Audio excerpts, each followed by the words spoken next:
You're walking down a quiet street at twilight, empty sidewalks, windows glowing amber behind curtains that shield 1,000 private lives.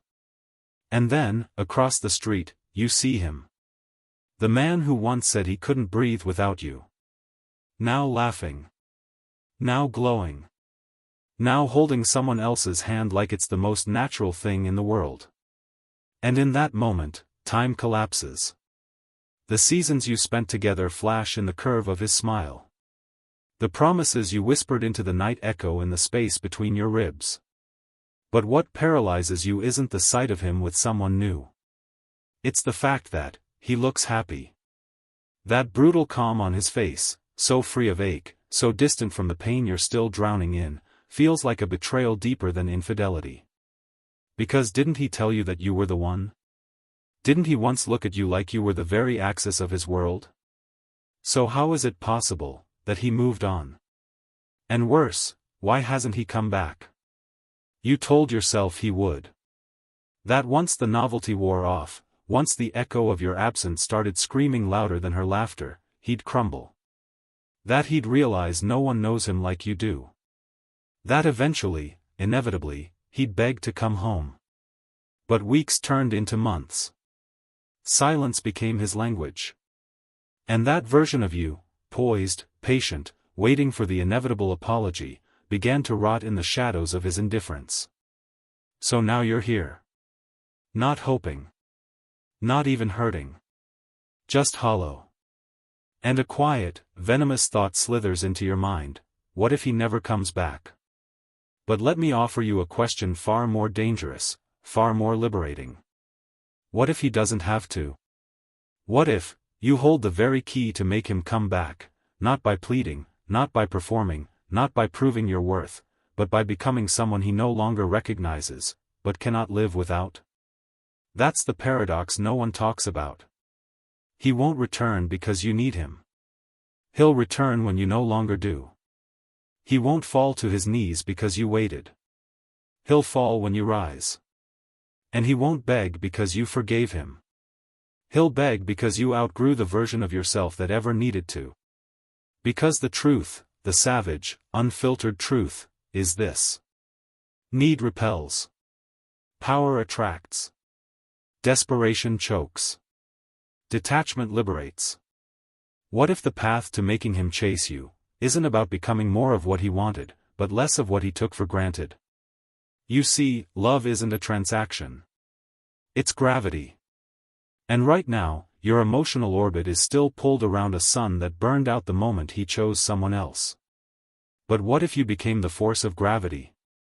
What if you turned inward, not in bitterness, but in resurrection, and unearthed the version of you who doesn't crave validation, who doesn't collapse in absence, who walks into a room with such terrifying self-possession that he forgets how to breathe? What if he could sense, without a word, that the woman who once clung to him like oxygen has become the storm he cannot ignore? You think he's gone because he stopped caring. But that's not true. He's gone because you are still standing in the exact same emotional place where he left you. Still wondering what you did wrong.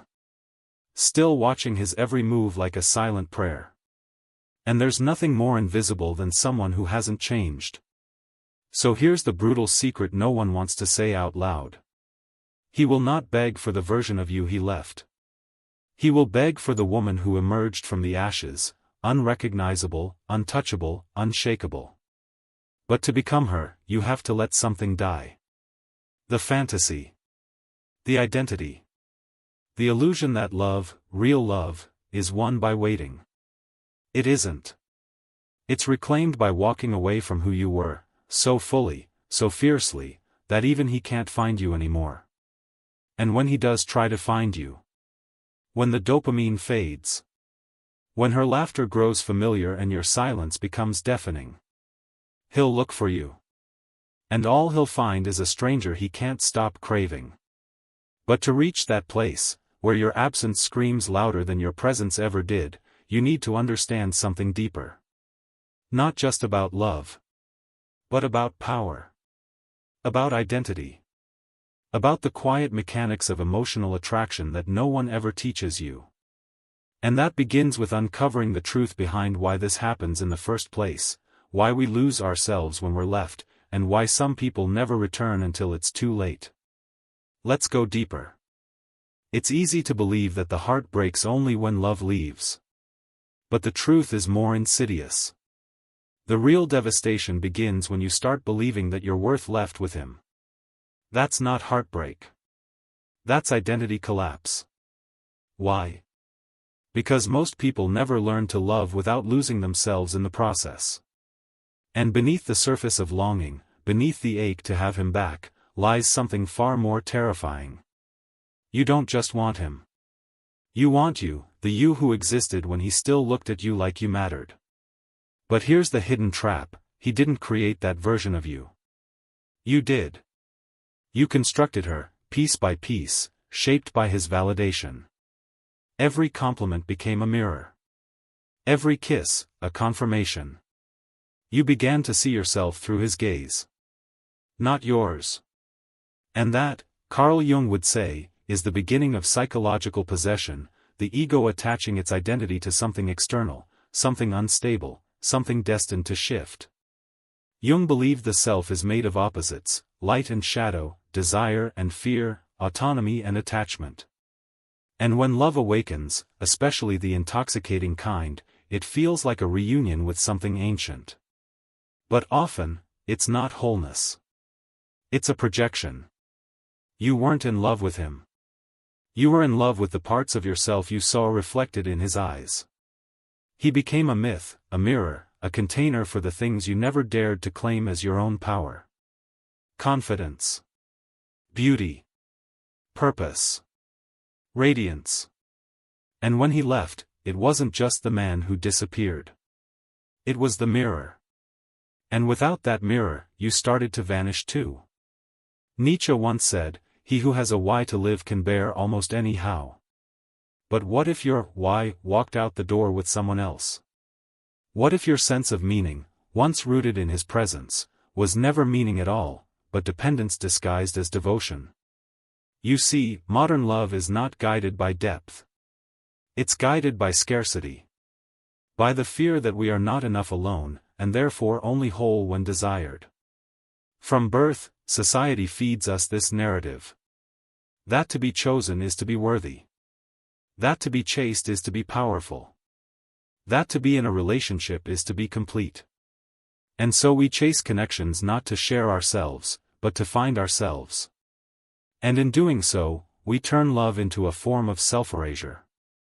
Arthur Schopenhauer, in his grim but brilliant philosophy, wrote that love is nature's trick, using illusion to ensure reproduction. He believed that romantic obsession is rarely about the other person, but rather about the unconscious drive to perpetuate the species. In other words, you were never meant to be rational while in love. You were meant to be possessed. But here's where things fracture. When he leaves and finds someone else, your brain doesn't process it as, he moved on. It processes it as you have been replaced. That your role, your entire constructed identity, was not sacred, but interchangeable. This is where modern love becomes psychological warfare. Because if you can be replaced, then who are you without him? This is the quiet panic most never articulate. The fear that their reflection only exists when someone else is watching. That their value is tied to being chosen. And that fear? That's where the real power drain begins. That's why you freeze. That's why you stalk his social media at 2 a.m. Not because you still love him, but because you're trying to remember who you were before he made you forget.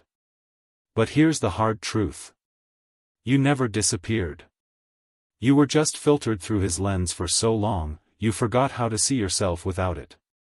And that's where the real healing begins, not in getting him back, but in breaking the lens. Because when he left, he didn't take you. He took the illusion you were performing for his gaze. And that illusion was never sustainable. It was never you. Jean-Paul Sartre said that, hell is other people. Not because people are evil, but because we begin to live through their perceptions. We become trapped in their version of us, bending and contorting to remain acceptable, desirable, lovable. And when they leave, that version crumbles. So what's left? Only this, the terrifying, exhilarating opportunity to rebuild not a mask, but an identity untethered to approval. Viktor Frankl, a Holocaust survivor and brilliant psychiatrist, wrote that between stimulus and response, there is a space, and in that space lies our power to choose. He believed that meaning is not something we find through others. It's something we create through how we respond to what we lose. And right now, you are standing in that space.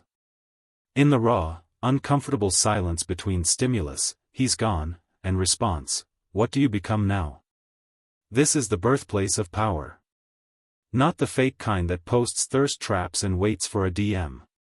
But the kind that reconstructs identity from the ground up, without begging, without chasing, without folding into a shape someone else desires.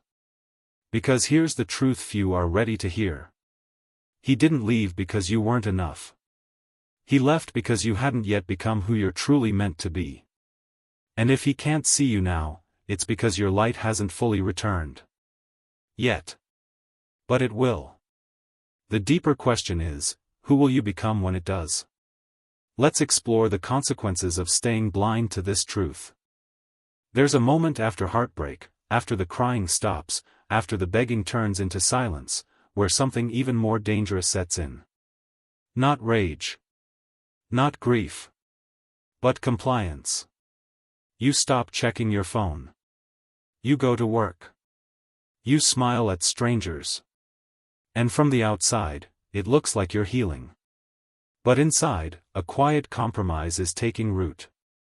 You begin to accept a lesser version of yourself. Not because it feels right, but because it feels safer. Safer to shrink than to risk being shattered again. Safer to pretend you never really loved him that much. Safer to trade your fire for numbness and call it moving on. And in doing so, something begins to die, not the memory of him, but the memory of you before him. The self that dared to love wildly. The self that believed she was magnetic, powerful, alive. What no one tells you is this. The deepest wound isn't that he left. It's that you started abandoning yourself the moment he did. This is the invisible collapse, the slow, daily erosion of confidence, vitality, and self-worth that doesn't make noise. It doesn't scream or bleed. It just fades. And the world rewards this fading. Because society loves a woman who keeps quiet about her pain. Who doesn't make a scene. Who moves on gracefully. Who doesn't threaten the illusion that love is always beautiful, always mutual, always fair. But you know the truth. You know that some goodbyes aren't spoken. They're absorbed. Into the skin.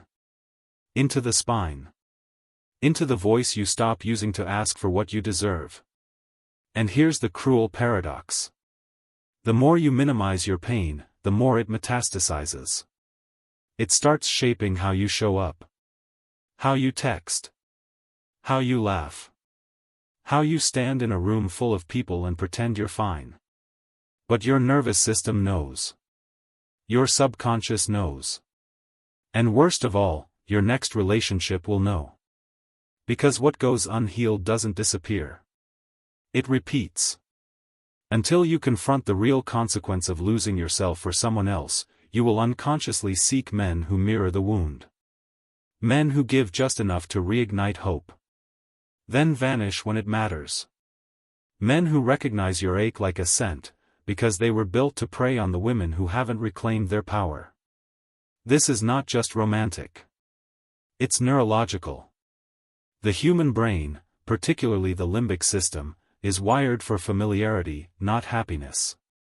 And unless you rewire that system, you'll continue to feel attracted to the same dynamic that broke you, simply because it feels like home. And home was abandonment. You will call it chemistry. But it's just trauma in a dress. This is how the spiral begins. And unless interrupted, it leads to something even darker, emotional resignation. The quiet belief that maybe love just isn't for you. That maybe you ask for too much. That maybe being almost fulfilled is better than being alone. And so you stay with the wrong men. Or worse, you date no one, because the idea of being vulnerable again feels like asking to be gutted. But make no mistake, this is not healing. This is survival mode dressed up as empowerment. Real healing isn't silence. It's revolution. But before we get there, we need to understand the machinery keeping you stuck. Because what you're battling isn't just heartbreak. It's cognitive conditioning. Let's talk about confirmation bias, the brain's tendency to filter reality in ways that confirm what we already believe. If, after a breakup, you begin to internalize the idea that you're unworthy or replaceable, your brain will unconsciously look for evidence to support it. You'll misinterpret his Instagram post as proof he's happier without you. You'll see your single status as proof no one else wants you. You'll ignore signs of your own growth, because they don't fit the story of your supposed failure. Your thoughts shape your emotional reality. And those emotions shape your energy. And that energy determines what, and who, you attract next. That's why reclaiming your identity is not just self-love. It's neurological warfare. But it's not just the brain. Culture plays its role too. We live in a society that teaches women to invest deeply in men, and barely at all in themselves. We're praised for sacrificing, romanticized for waiting, and celebrated for enduring, even if it kills our spirit in the process. How many movies taught you that love means never giving up? How many songs made you believe that heartbreak is proof of real connection? But here's the truth you must now digest, no matter how hard it is to swallow. If he could leave you once, he can leave you again. And if you allow that possibility to shape your future, you will live in fear forever. This is the consequence of unresolved loss. It colonizes your imagination. You stop dreaming big because you're scared to lose big. You stop loving fully because you're scared to break fully. You stop trusting yourself, because last time, you didn't see it coming. But it's not your fault. You were never taught how to lose with grace. Only how to perform strength while bleeding inside. Now, you have a choice. Keep repeating the cycle until it becomes your identity. Or ignite the rebellion that sets you free. And freedom does not come from him coming back. It comes from you becoming someone he no longer has access to. Someone who no longer waits. No longer chases. No longer needs closure from a man who couldn't give consistency. This is where the shift begins. You don't need revenge. You need resurrection. But to rise, you must be willing to destroy the version of yourself who lived for someone else's return. The next section will show you how. There is a moment, quiet, unspectacular, where something inside you refuses to die. It doesn't roar. It doesn't beg. It simply whispers, enough. And that whisper? That is the beginning of your rebellion. Not against him. Not even against love. But against the lie that you must be chosen to be complete. Because here's the brutal truth. The only way to make him regret losing you, is to become the woman who would never wait for him again. This isn't about pretending. It's not about making him jealous, posting curated photos, or playing emotional chess. That's still orbiting around him. That's still enslavement disguised as strategy. No. This rebellion runs deeper. It begins with a total evacuation of your old identity. The version of you who believed being wanted equaled being worthy. The version of you who made love a performance. The version of you who mistook his silence as a verdict on your value. Let her go. Not with bitterness. But with reverence.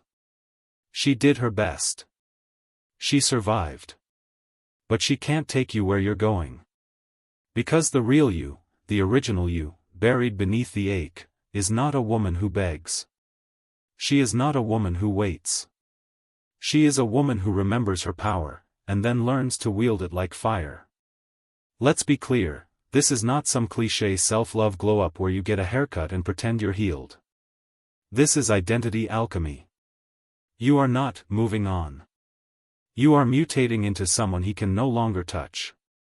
And the first step is radical self-confrontation. Ask yourself, what part of me allowed his love to define me? What part of me stayed quiet when my needs weren't met?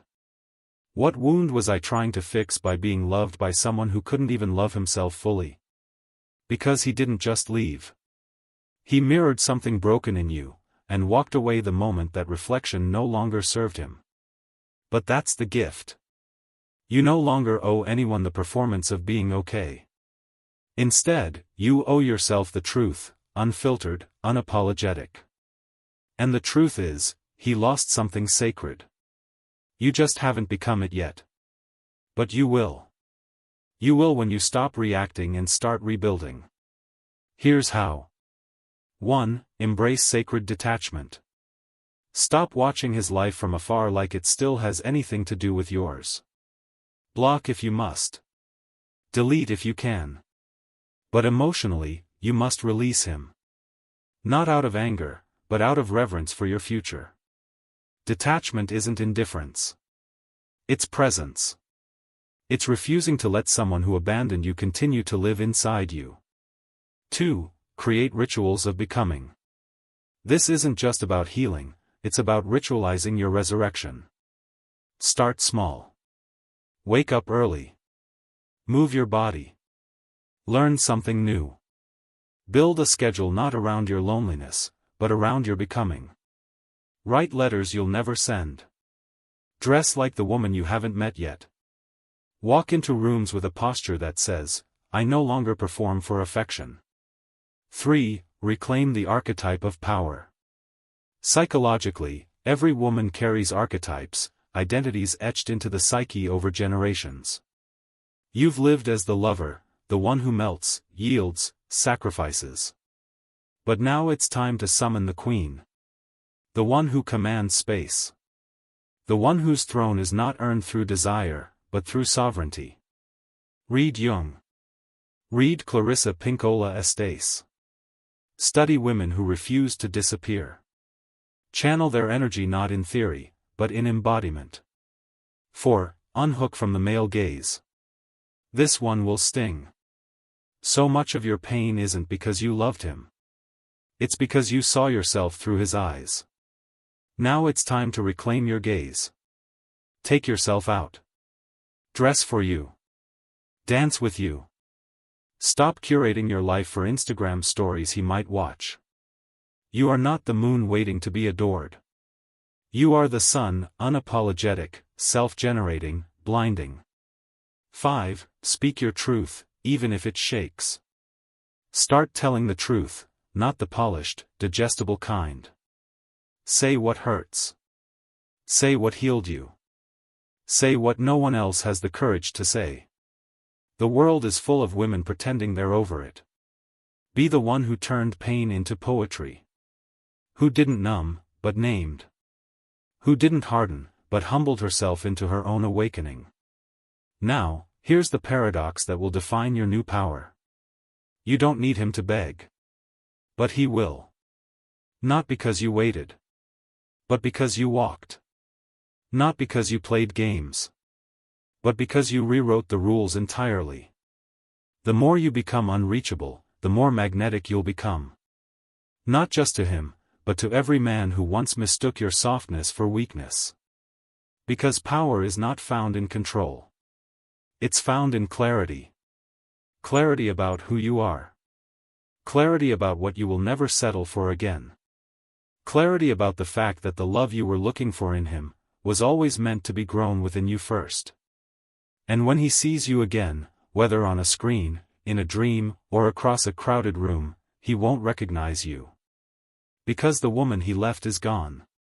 And in her place stands someone he could only ever love, if he evolved. But that's not your concern anymore. Because this is the final rebellion. You no longer want him back. You want yourself back. And now, you're almost there. There comes a moment, long after the grieving, the fighting, the silent hours spent trying to understand why, when something deeper settles in your bones. Not peace. Not clarity. But something holier. Truth. Not the kind wrapped in optimism. Not the Pinterest quote, self-help kind that tells you to love yourself without ever showing you how. No. This truth is raw. Uncomfortable. Transformational. And here it is. You were never meant to get him back. Because he was never the destination. He was the trigger. The earthquake that shattered the illusion still caging your potential. The lesson dressed as love. The temporary mirror sent to reflect the parts of you still waiting for permission to rise. You thought he was the prize. But in reality, he was just the threshold. He didn't break you. He revealed you. He revealed how easily you bend. How quietly you disappear. How deeply you crave to be seen, even at the cost of your dignity. He showed you that love, real, soul-shattering love, is not about finding someone to complete you. It's about finally confronting the void within you that no one else can fill. Because here's the ultimate paradox. The love you most desperately want, only arrives once you no longer need it to feel whole. That's the lesson life carves into you with a scalpel, not a feather. It takes something from you so violently, so surgically, that all your false identities bleed out. The romantic. The pleaser. The forgiver. The martyr. Gone. Until only you remain. Bare. Unperformed. Undeniable. And in that silence, without his texts, his voice, his presence, you begin to hear something else. Your own voice. Faint at first. Unused. But it's there. And it says. You survived. Not because you were strong. But because somewhere, deep beneath the ruin, you chose not to die for someone who didn't choose to stay. And that choice, small, invisible to the world, was the beginning of everything. Because here's the truth no one teaches you. Your greatest heartbreak will become your initiation. It will split you in two, between who you were and who you must now become.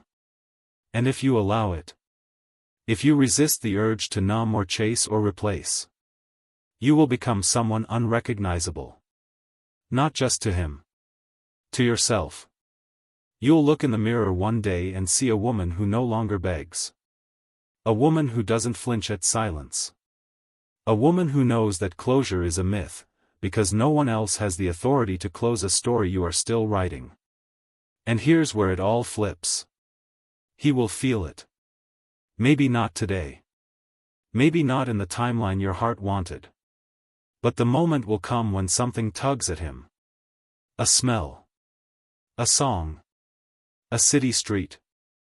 And suddenly, there you are, in his memory. But it won't be the version of you who cried. It won't be the one who forgave too quickly. It'll be the woman who became legend the moment she let go.